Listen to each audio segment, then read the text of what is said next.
বন্ধুরা এখন যাচ্ছে জঙ্গলের ভিতর থেকে দৌড়ে দৌড়ে। আছে তা ওই দেখা যাচ্ছে, মোটামুটি দেখা যাচ্ছে। দেখি বাবা, দেখি ও পাশে দাঁড়িয়ে আছে লাঠি হাতে। ওই যে এই দেখো, হঠাৎ জঙ্গলে দেখি সুন্দরবন এই নদীতে মাছ ধরছিলাম আমরা। মাছ ধরতে এসে দেখি কুমিরে দেখা পেলাম, বিশাল বড় সাইজে। তাহলে ভাবো এই যে যেখানকে আমরা এমনি মাছ টাছ ধরে মানে কিছু কিছু জীবিকা নির্বাহ করি, এটা কত বড় হবে তাও? তা 6-7 ফুট ভাবতে পারছো? এবার দেখো 6-7 ফুট একটা কুমিরের সাইজ, মানে তাহলে বুঝতে পারো। দেখো হ্যাঁ আমি দূরে আছি, বুঝতে পারছিলাম না যে ওখানে কি আছে। বকে দেখি মাছ হিসেবে ইয়ে করছিল। তুমি যেও না কুমিরের কাছে, বুঝলে? এ দেখা গেল কি করে?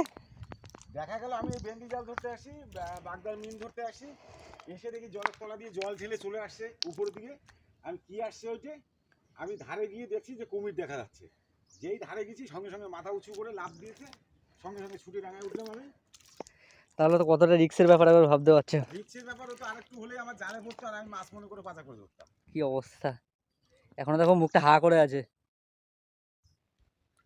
তাহলে বুঝতে পারছো যে কি কতটা রিক্স নিয়ে এরা এখানে আছে, মাছ ধরছে বা কিছু করছে। এবার এরকম জায়গায় যদি কুমির চলে আসে তাহলে কি অবস্থা হবে বুঝতে পারছো।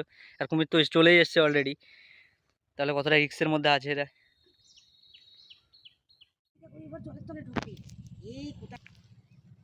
ওই দেখা যাচ্ছে, দেখো এখনো ভাসতে ভাসতে ডুবতে যাচ্ছে, আবার ডুব দিয়েছে। এই আবার উঠেছে, দেখো অবস্থা। আবার কি জোরে হাঁটছে,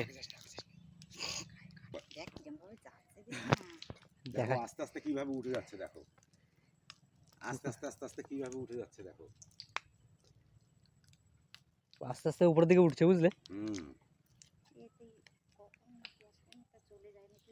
না না যাবে, পায়ের কাছে কিন্তু প্রস্তুতি আছে দেখে। এবার দেখো সে কোথায় ছিল, কোথা থেকে কোথায় চলে এসছে।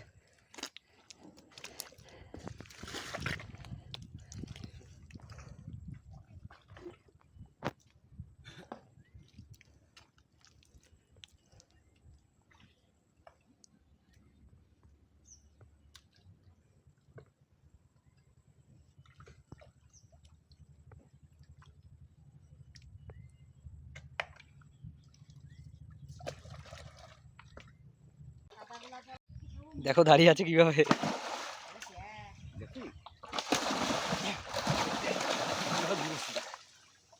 সে চলে গেছে তো পাশে, এসে লাঠি নিয়ে চলে গেছে। দেখো দেখো দেখো অবস্থা দেখো।